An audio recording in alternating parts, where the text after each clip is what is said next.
ให้ช่วยแล้วนะพ่อเปิดเพลงลูกสาวเพิ่นได้พี่น้องเนาะเบิ้งหน่อยเบิ้งพอละลูกสาวเดียวซับเหรอแล้วบ่ให้เฮ็ดพูดตัวน่ะโอ้ยช้ำอยู่ก็เขียดแต่แอ๊กปึ๊บโอ้ยมาแล้วได้ดอกอึ่งนะนั่งก่อนเห็นเลยโดนเฮ็ดได้ทำเห็นศูนย์คักเนาะบางคือศูนย์คักเนาะจากที่ให้อันหม้อแกงเฮ็ดลวกเต็มทางไปเลยเนาะ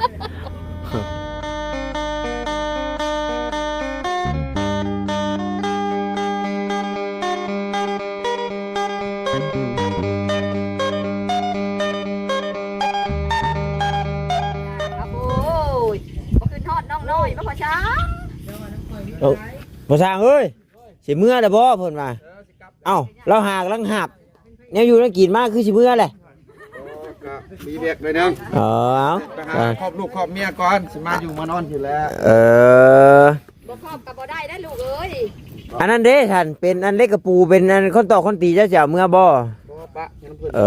จังซั่นแหละเฮาว่าจะมานี่แหละสิอันส่วนถ้าพอเราคูดลักแล้วก็ดึงแพร่ยางขึ้นนี่พอเราได้มุงแมลงนี่เนาะพอมันสิยากหยังเฮาขุดอันนี่นะตอกกันว่าลักกันใช้เตียงนี่แล้วก็นิ่งไม่ใช่ก็องเป็นนะแล้วก็ดึงแพร่ยางขวบลงฮะเมื่อคืนนี่รถตุ้มแพร่ยางได้แม่เมื่อคืนนี่ฮะกับห่มแพร่ยางว่าห่มแพร่ยางโอ้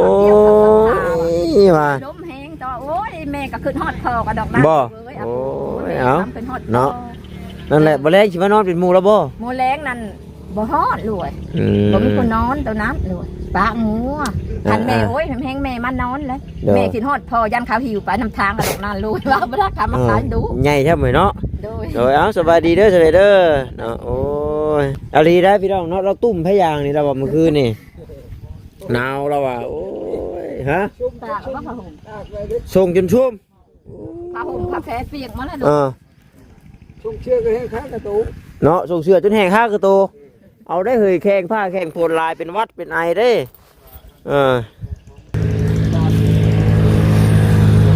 มีแต่ชาวบ้านคือเขามีจักดูดน้ำนี่พอดูดน้ำคือน้ำไอ้นานี่มาใช่อันนี้อยู่ต้องหมู่โบเอ้านี่นะอันบนมีบ่โอ้ยจักกับแม่มันตายเลยบ่ลูกบ่ใช้มันขาดชื่อเลยมันเขาไม่ชื่อไม่ใช่เลยเอาว่าชื่อน้ำมันจัก50,000นี่แน่นพึ่มดูดมาใช่แล้วก็เหยียบดูตอนนั้นรถน่ะแบบเขาเฮ็ดให้เป็นนะทำจากดูดน้ำนะนี่มาตั้งให้นะดูดแท่นมากกับจิ้มง่ายอย่างลงตอนนั้นรถเนาะปอดทุร้องก็พอจากมือแถบน้ำผิววกปะน่ะโบแมนมือนี่ไหนคำแล้วมือนี่เอาจังใดก็ขอกราบทักทายสบายดีก็พ่อแม่พี่น้อง FC กันเบิดสุขุสุคนพี่น้องเนาะบอกว่าอยู่ทางฝั่งลาวฝั่งไทยหรือว่าทางต่างประเทศน้ำพี่น้องเลยการยินดีต้อนรับเข้าสู่ช่องของบ่าวตาบ้านเฮาคือเก่าเนาะมาต่อกันพี่น้องเนาะยังอยู่เพื่อนพอสร้างอยู่เพื่อนน้อยเนาะคือเก่าพอสร้างเพื่อนก็ขึ้นโค้งขึ้นยางไม้ตัวเพื่อนชีขึ้นไปง่อยพี่น้องเนาะขึ้นไปง่อยเรียบร้อยแล้วขึ้นทดสอบแล้วบ่นี่ทดสอบแล้วบ่นี่ผ่านนี่บ่นี่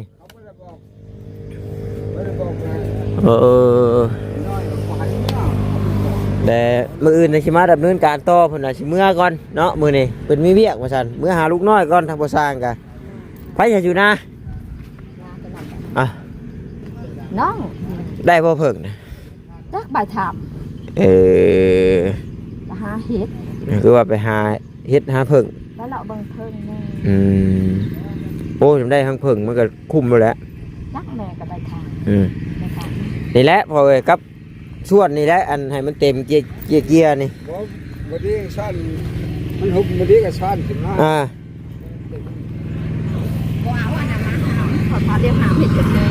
อันกระสอบเนาะนี่แม่รัดเพิ่นว่าอยู่พี่น้องเนาะให้เอาหัวสีไข่มาปลูกต้นหงหุงมาปลูกหญ้าหวานมาปลูกได้ล่อกับสบายเขาฉุกคนเดียวเลยจะบริมีบ่หรอเขตบ่จังท่านหามใส่กระสอบเอาพอจำเจ้าใส่เสื้อส่วนนั่นมันบริซอยกันเด้มัน ไปซอยกัน ใส่กระสอบจังว่าเฮา สบายเฮาฉุกเล่นขึ้นมาพอดีเฮา แม่ใช้กระสอบเลยเบิดแล้วบ่ ชอบแม่บ้านอาม่ามันตัวอื่นเพื่อนแม่มาอะไรลูกเห็ดได้บ่อื่นเด้อ เยอะซอยกันนี่ได้นี่ส่วนไม่ใช่นี่เอายังคานี่ได้เป็นอ่างมากนี่ที่เรือมันที่เรือมันก็จะนี่นะได้นี่เป็นอ่างมากก็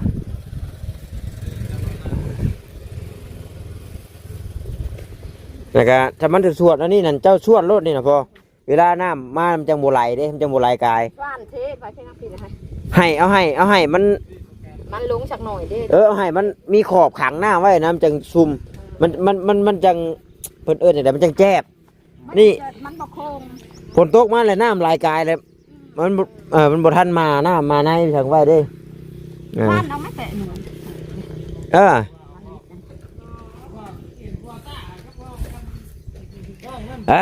ว่าไงวะ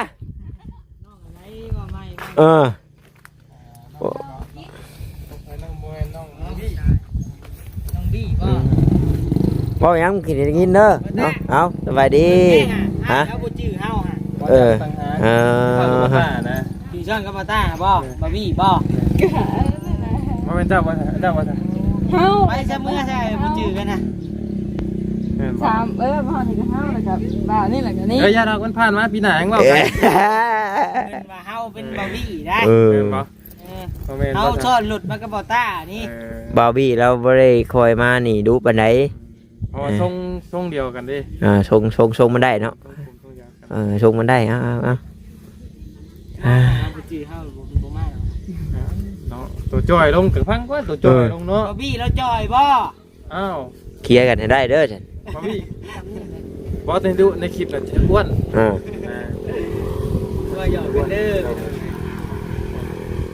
นั่นแหละพี่แต่บ่มีหยังหรอกมีแต่เรื่องไม้เรื่องตอกคนซ่านก็ถือว่าพ่อเบิดแล้วบ่สู่วงการ แม่นี่พอแล้วสุดเลย มี อันนี้ก็มั่นใจบ่นี่มันมั่นใจบ่นี่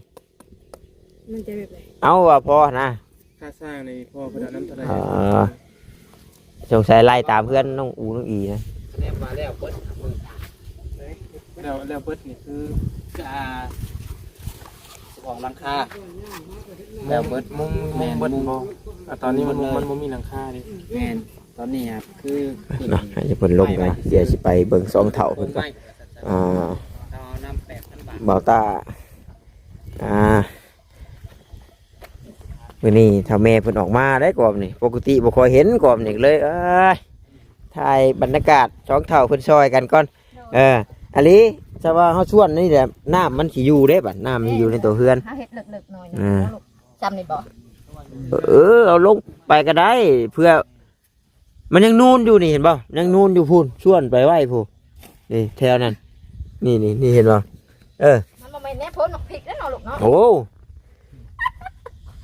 มาแล้วนั่นหน้ามันสิลายกายเฮือนแล้วมันหมดแน่นมันโค้งไปได้บาดคือจะหัวกูลังคนกับพ้นพริกหาตัวชู้ลูกบ่นะยันมีแล้วใดแล้วนึงอยู่นะจังหัวนี่ว่าโพลูกพริกกับหัวรถนี่บ่ต้องมีแนวต้องมีเงื่อนงำแหละป่ะว่าโพลูกพริกกับหัวน้ำไหลได้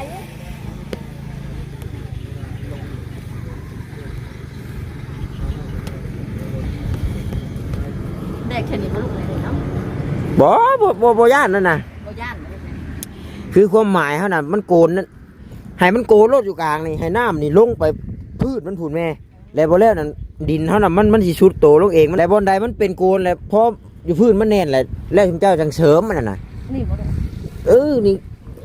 ให้น้ำมันหงลงพื้นพุ่นยามันนั่นบ่แล้วเขาจังเสริมหลังเพราะว่าบัดยามเพิ่นเทพื้นลีนะเพิ่นให้ชุมเจ้าขุดลงจนฮอดอันหน้าคานพุ่นใดเราก็แม่ก็ชั่นแท้ดีนั่น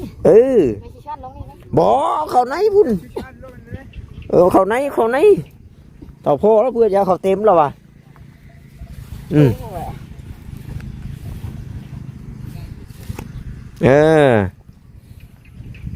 เจ้าของเฮือนเฮ็ดเองแล้วมื้อนี้บ่ได้ช่วยได้มื้อนี้อีช่วยเว้ามื้อนี้ ชอยนะด้าลูกเอ้ยบอกนะด้าลูก ช่วยอยู่นั่นสิช่วยเว้าก่อนคลิปนี่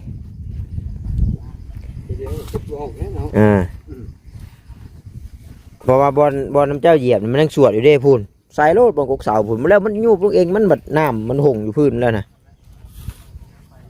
ใครยุบมันอ่อนเนาะแม่เนาะส่วนกัน ดีแล้ว นิดหน่อยว่าแรงแบบให้กันเนาะ มาแรงอันให้ได้แม่ให้ด้าลูกเอ้ยนี่เชิญละสองคืนแล้วนี่ยังไงฉันตึงอะไรนะ 2 คืนแล้วบ่ได้อยู่น้ำนี่เนาะ แม่มันนะสองคืนลูกเอ้ย จักว่าเว้าอยู่แม่เพิ่นแห้งจมอยากได้ลูกอยู่ปั๊มให้เด้อพอเด้อ เอาแล้วเท่าเลย ฮะ เท่าเลย เท่าเลย นุ่มเลย โอ้ยเนาะยัง พอสร้างเราจนหอบเมื่อเราได้ลูกน้อย ร้านเด็ดยาเลย บ่เท่าได้ชำนี้บ่เท่าได้ชำนี้ฮะบ่เท่าดอกยังได้อยู่ตู้พายแล้วสิเว้าไปทางนี้ มันแม่เนี่ยได้สิบ่ได้ดูมาพี่โอ้ยเว้าทางนี้เพิ่นสิได้ยินบ่อ้ายบ่ได้เอาเอาอ้ายว่าไปพังแล้วหั่นมันแดดมันนายมันก็ย่วยไปแล้วอ่ะจุมาก็ไปลงคลิปไปโดนพระยักษ์เห็นว่าอ้ายเคยเอาไว้ก็ได้บ่รอบนี้อ้ายบ่ได้เอาไว้หรือบ่เชื่อบ่ได้เชื่ออีกดีเลยนี่หน่อยนึงก็บ่เชื่อบ่คิดนะบ่ว่าผู้อื่นเอาไปฮะอาจักแล้วเนี่ยว่าตอนที่พี่ได้อ้ายเอาไปหรือตอนที่พี่น่ะรอบนี้ก็จักแล้วรอบนี่บ่จักรอบนี่เอาอ้ายไปลงคลิปเด้บัดนี้ฮู้บ่กูคนเด้ว่าเจ้าเสืองอยู่หั่นไผกะบ่เสือ ฮู้บ่กูคนล่ะได้ไม่เห็นซอยเมนะไปให้น้องน้อยชวนนะได้บาทไปสั้นลงทำของแม่แต่ละข้างลงพอดบ่โพดประเทศคานเพิ่นต้องให้ตัวเอาลงอยู่แล้วถ้ามันสวดแห้งฮะใช่ได้ถามมันเลย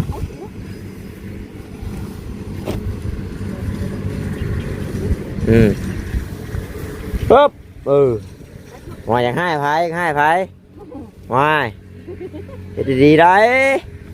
โอ้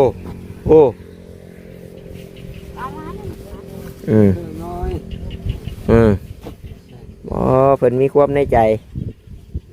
เพิ่นว่ามีคนรักอึ่งเพิ่นไปเพิ่นเลี้ยงเพิ่นว่าพวกมันเกือบให้พวกมานี่ปล่อยอึ่งให้ช่วยแล้วนะพอเพิ่นเพลงลูกสาวเพิ่นได้พี่น้องเนาะเบิ้งหน่อยเบิ้งพอน่ะ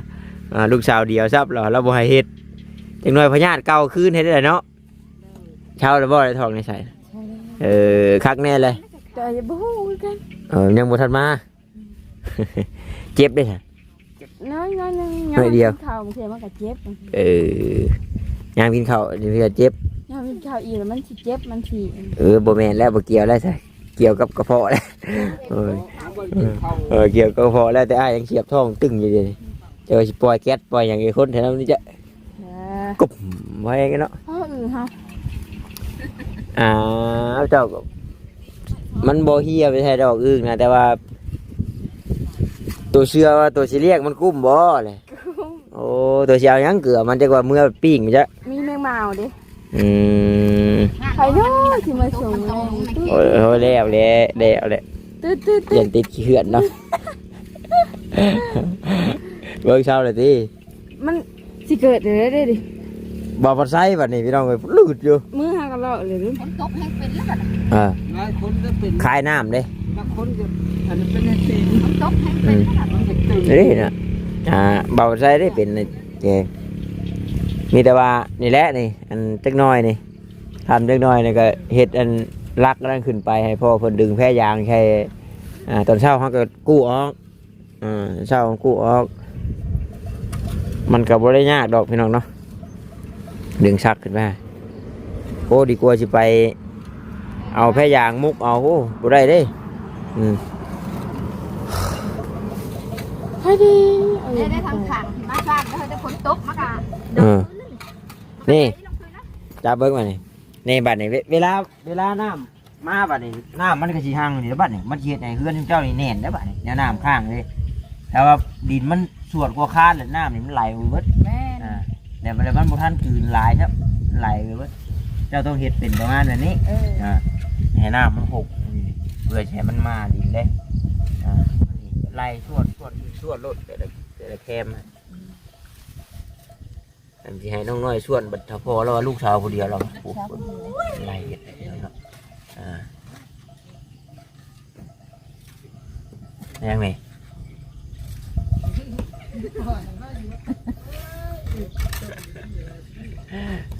วันนี้เอื้อยแพงเพิ่นมานำเนาะเพิ่นมานำได้เหมือนบริชวนเพิ่นมาให้บทบ่ พ่อ เพิ่นสิหาเป็นอยู่บ่เพิ่นคนซิโนเนาะยันบ่คือเขตของเฮาบ่จ๊ะพอสร้างแล้วขึ้นร่องแล้วบ่นี่แขนเบิ่งแลแขนอยู่น้อยถึงบ่ฮะถึงบ่เอิ้ดพูดตัวน่ะเอิ้ดโอ้ยซ้ำอยู่กับเขียดแต่แอ๊กปึ๊บลองเอากล้ามดูได้อีกบาทโอ้เนาะแล้วคนไม่ได้ออกกำลังกายอ๋อเธอนี่ยืดเส้นยืดชายสิปลูกอยู่ที่อันประชังอันหญ้าหวานนะ เดี๋ยวได้หญ้าหวาน มันจะคืออ้อยดีเนี่ยบ่จะคือเราคืออย่างแม่ฮู้ป่ะแม่เพิ่นว่าน้ำอ้ายจังซี่เพิ่นว่าถ้าน้องน้อยสิปลูกเลยแม่สิซื้อให้ว่าซั่น มันบ่มี บ่มี บ่มีได้ทางแม่แม่สิปลูกนี่มันบ่มีบ่แม่ใช่มั้ยจะใส่อ้าวแม่สิซื้อซื้อตะนางแล้วแม่แล้วซื้อตะนางบ่ก็ซื้อเครื่องปลูกเครื่องหยังนี่ล่ะว่าเพราะว่าเพิ่นน่ะอยากให้อันดินน่ะมีหญ้ามีเครื่องปลูกว่าอาศัยหากอันนั้นก็ช่างว่าปลูกคือไปช่างก็อย่าปลูกวันประหัดหลังกับวันประหัดกับวันอื่นมาดันปลูกวันประหัดเป็นได้พอเพิ่นว่ามันเป็นพอช่างว่าอันนี้เด้เอาประหัดหมากแต่เข้าถึงปลายเด้ซุกเปลือกหน้าลายชุดยิ่งอันนั้นใช่พอช่างพรมดินเสาก้านกิ่งลำงามเพิ่นเรามาฟังอันนั้นแหละพอบอก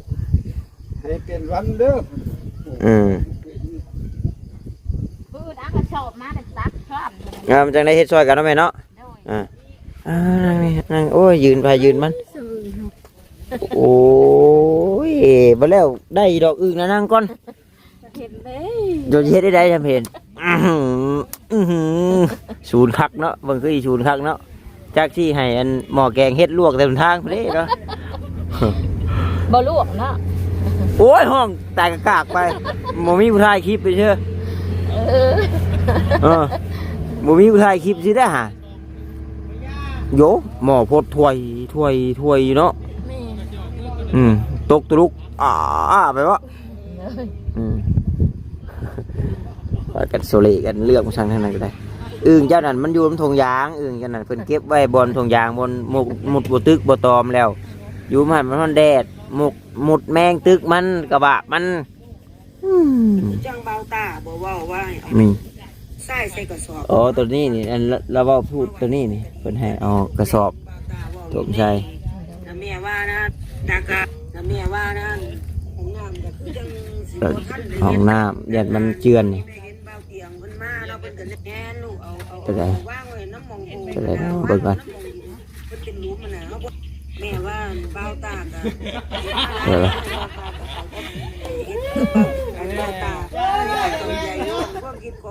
บางย้าผมมาผมมุดโอ้เราขอยาวบางย้าคนหล่อยาวคนรอน้องแล้วบ่ใช่เมียแล้วน้องแล้วน้องหล่าแล้วน้องหล่าตัวที่ชงน้องหล่าเจ้าแสดงว่าเราไม่ได้เคยพามาเถื่อป่ะบัดเมียประตูเนี่ยเจ้าเห็นแล้วเมียประตูกับบ่เห็นผัดไทยเห็นแล้วผัดไทยเนาะมาตาเห็นแล้วเบาเงาเห็นแล้วเบาเวียดเห็นแล้วเบาจิตเห็นแล้วบ่ยังบ่เบาจิตมาเห็นเบาแสนพระท่านเห็น บ่จันเห็นแล้วบ่จันเนาะบ้าเจ้าบ่จื้อเลยชื่อ เห็นแล้ว บ่จันแล้วก็เซาแล้วก็บ่บุญ เห็นแล้ว มาโอ้ยเจ้าบ่จักเลยชื่อเอาไฟเป็นไฟเนาะ สิให้สบายดี โอ้ยสบายดีน้องน้อยเพิ่นว่าไผเอาอึ่งเพิ่นไปเพิ่นว่ายังบ่แล้วอึ่งน่ะ ไปเลยบ่ ลักไปแล้วซบไปฮู้เลยว่ะ เอาแล้วไปเลย จำพ่อนี่เพิ่นว่าสิฝ่ามือฟาดคนคักเพิ่นว่าไปเด้อค่ะคนเจ็บปานใด เนาะ ฟาดกระเต้หูดิเนาะแม่นะ โดน เป็นไรบ่าวยาวสิเมื่อแล้วบ่าวยาว ยัง สิเมื่อแล้ว ยัง มาแต่โดนเมื่อแท้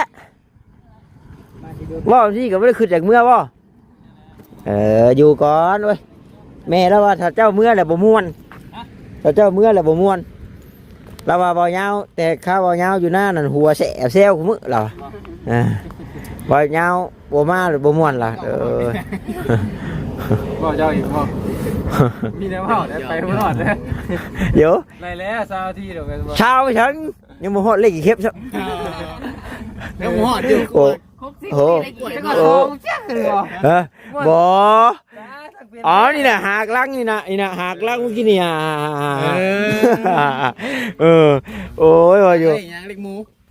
หางเลขอีกเข็บอีก เบิ่งช่องหาเบิ่งเป็นชื่อ27คักบ่คักบ่ได้เงิน บ่ได้เงินนะบ่ได้ซื้อเลข2ตัวนั่นนะ ยังบ่ได้อยู่กับอึ่งอ่างน่ะซื้อเล็ก ลูกสาวกดให้นั่น1227ก็ซื้อแต่1227นั่นแหละ ไอ้แล้วเอาอึ่งแล้วไป บ่อ้ายบ่จักอ้ายบ่อยู่เพิ่นเห็น ใส่ท้องยางว่ะใส่ท้อง มันที่แรกเพิ่นว่าสำคนเคยรักแหละบ่ได้รักเขาก็ว่ารักแล้วบาดนี้ อย่าเนาะปันจะมีอันประวัติศาสตร์แต่มันอยากเราได้ เนาะจักแม่นบ่แม่นเพิ่นกระตู้ใช่เนาะ ก้าวเขาจะไปหาเพิ่น อึ้งแม่นบ่แนวมันดุดได้น้ำดินน้ำเลยฮะว้ายซะละแม่น ดุดขี้ดินบ่ ดุดแล้วมันก็อยู่น้ำขี้ดินเนาะ พี่มาเอาซองเอาแซงพี่มาไป บ่อยากได้บ่ติ ไปแล้วเถอะ ฮะ ออกกันแล้ว ไปใช้แล้วยังมีเรื่องอยู่ เอาซะได้ เมื่อยยังนะ เราจะเก็บ ได้เลขลุงแอนแล้วพี่น้องเอ้ยพอละบัดนี้ไปสิได้ขอตัวจบคลิปก่อนคลิปต่อไปจังสิพาน้องบ่แม่นพาน้องน้อยก็พอละเฮ็ดกระท่อมเฮ็ดกระตูบอยู่นี่ก่อนพี่น้องเอ้ยเอาสบายดีเด้อพี่น้องเด้อบ๊ายบาย